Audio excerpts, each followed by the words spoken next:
Okay, we're launched. Well, welcome to Mind Shifting Monday with Mitch. My name is Mitch Weisberg, and I talk every Monday on different topics having to do with mind shifting. Today, we're talking about learning to listen without an agenda. Although I will say, I hope you do have an agenda for this because I hope that your agenda is to learn how to listen better in order to provoke much better and meaningful conversations with others, and in order to be able to really accomplish goals and make your points much better. So I have a question. When you're having a conversation with another person, um, do you enjoy it when you're talking and you kind of discern that they aren't really listening? They're just waiting to have a chance to tell you what's on their mind. And my guess is, well, I'd love to see some comments from people, but my guess is that no, it's not a particularly enjoyable time. And the purpose of this session is to learn how not to do that to others, and in learning that, how to be more effective communicators. Fran Lebowitz had said that the opposite of talking isn't listening. The opposite of talking is waiting. Well, that's not what we're trying to get through here. We're trying to say, yes, the opposite of talking can be listening. And when it is listening, your conversations are going to be more enjoyable and more fruitful. Just recall a time that you felt that you were waited on in a conversation rather than listened to. And as you recall that time, can you notice the physical sensation that you felt in that moment? Was it a tightening of the stomach? Maybe it was some heat in the chest. Maybe it was a voice. You know, this it really anchors the concept of something called limbic friction in our bodies. So, limbic friction refers to that internal tension or conflict between the brain's emotional and logical systems, particularly between the limbic system and the prefrontal cortex. Limbic friction is associated with anxiety, depression, and stress. Now, this is what you experience when you're talking to someone and you sense that they're not listening, right? Some anxiety, some depression, some stress. And it's also what they experience when you're wrapped up in your own agenda. Just think about it. What happens when you're talking to another person and you know they aren't listening to you? Do you listen as intently to them when they're talking? Do you really consider what they're suggesting? Is it enjoyable? I mean, do you feel connected to them? My guess is no. And this talk is how to learn not to have that effect on others. So one thing to consider is, like, when might you have an agenda?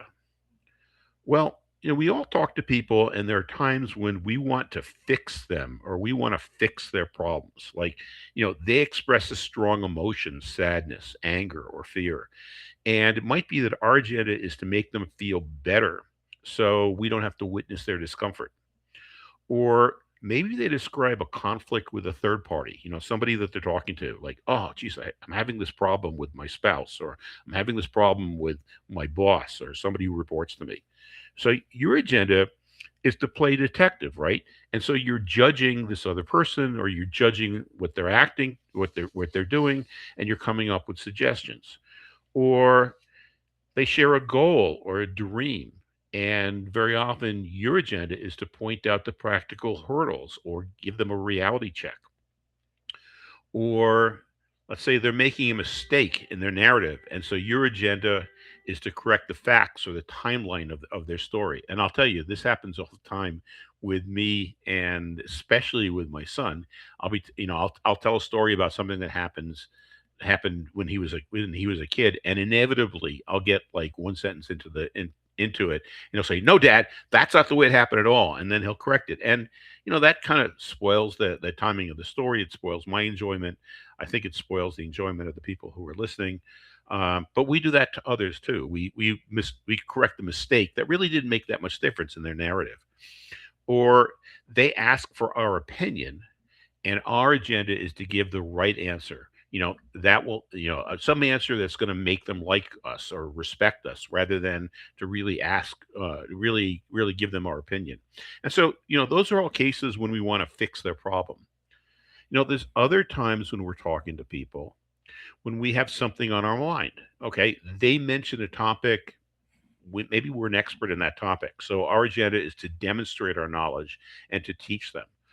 Or they describe an experience similar to one we've had. Oh, geez, I was really sick here, or I was playing tennis and I did this, or at work I did this. And so our agenda is to pivot their story to our own experience. This is kind of the one upper agenda.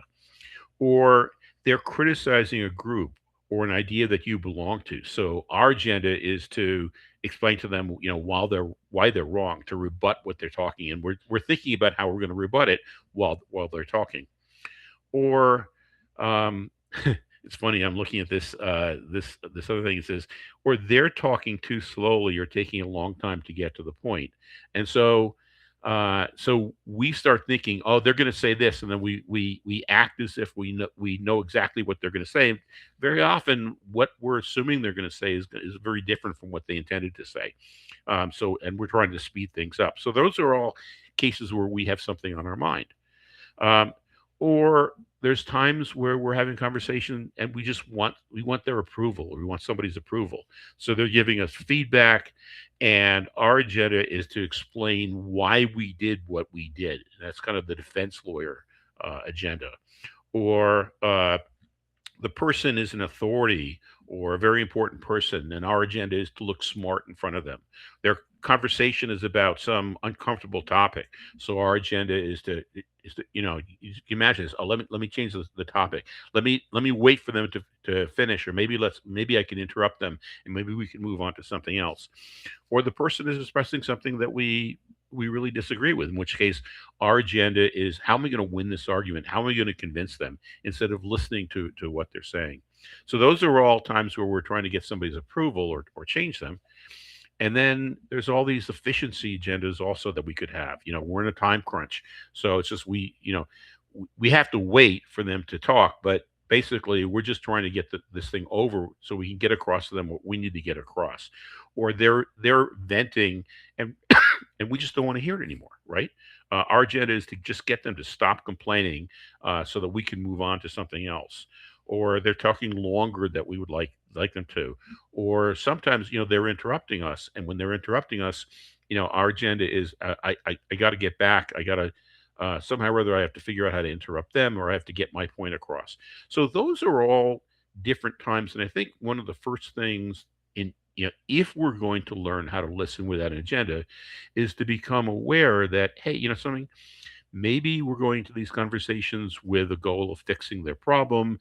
Maybe we already have something on our mind. Maybe we want their approval. Maybe we want to prove that we're right. Maybe we want things to be more efficient. But as long as we're thinking those things, we have an agenda. Having an agenda is generally a thoughtless reaction. Now, what by thoughtless, I don't mean like we are thoughtless. Having an agenda is something that happens so fast, it's before our conscious thoughts can even take place, because the agenda is most often coming from our limbic system. And we've talked a lot about the limbic system, or our survival brain. Having the agenda is something we do before we even have a chance to think about it. And we've talked about that limbic system in other Mondays. We talk about it in the book and in the courses, and how that limbic system reacts in like hundredths of a second. But the way our prefrontal cortex, which contains our ability to think critically or creatively, or connect with people, that takes a couple seconds to wake up. And by the time it does, we already have our agenda. When we have that agenda, our face, our countenance just broadcasts a signal to the other person that we're discounting what they're saying. And then by discounting what they're saying, that triggers their survival brain into some type of fight, flight, freeze. And so cognitive biases stem from that system. Cognitive dissonance, confirmation bias, inability to think critically or creatively, focused on short term wins. So when we show somebody that we're not listening and their limbic brain goes into fight, fright, freeze, they're subject to all these confirmation biases. And so we're not going to end up having a conversation with them that moves things forward. They get defensive or they get disinterested. Maybe they that at that point just want to end the conversation. Maybe they want to end the conversation by telling us what they think that we want to hear. Maybe they just want to dismiss what we're saying. Maybe they're just going to get angry. Maybe they're just going to walk away. So the question is, since having an agenda tends to have those effects on other people, and the biggest effect is that it's not a conversation anymore. It becomes a conflict or a dispute or something that people just want to end. How do we stop ourselves from doing that? Now, the easiest way to stop ourselves from doing that is to prepare before the meeting or conversation that we're going to have. And probably the easiest thing to do is before the conversation that we're going to have, um, just decide, something, I'm going to maintain a empathetic mindset as I have this conversation. I'm just going to listen, make sure I understand, and then respond in a way that honors what the other person said. And so if I can come up with that mindset before a conversation, then I'm much less likely to have an agenda and have that agenda get in the way of having a real conversation uh, with the other person. Perhaps that no agenda or mantra might be, hmm, my only goal for the next 10 minutes is to understand. Each time they say something, I'm going to acknowledge what they said and I'm going to come up with something that they said that I can agree with.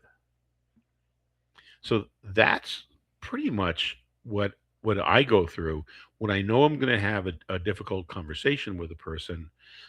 Is I set my mind that my goal is to have a connection first, and only once we have a connection will I go through and start trying to problem solve. So I'm going to repeat that mantra again because I think it's really important.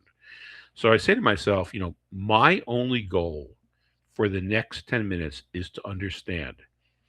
Each time this other person says something, I'm going to acknowledge it and I'm going to find something that I can agree with. So the other question is, that's helpful if we can prepare in advance. Sometimes we're having a conversation. How do we realize we're having an agenda as we're having a conversation and take steps to stop that? Well, the number one thing is self-awareness, okay? And that self-awareness can begin with a pause. So when the person says something, is to deliberately not speak, to pause some amount of time, like a second or two or three, which is enough time to allow our brains to deprogram our amygdala and tap into our prefrontal cortex. And then at during that pause, we can ask ourselves, how could we be feeling and responding if we were focused on one of our sage powers? Now, we've talked before about the five sage powers, but let's just say, we were thinking, person said something, we can immediately sense that we want to argue with them, we're going to disagree with them, we're going to ask them to be quiet because they're talking too long. We realize, oh, let me pause, and then we can ask ourselves, if I were to exemplify empathy right now, if my goal was to connect and not to accomplish something, how would I be feeling and acting? Or I could ask myself, Something, if my goal was exploration, if my goal was just to explore what the other person was talking, how could I use my curiosity in this conversation?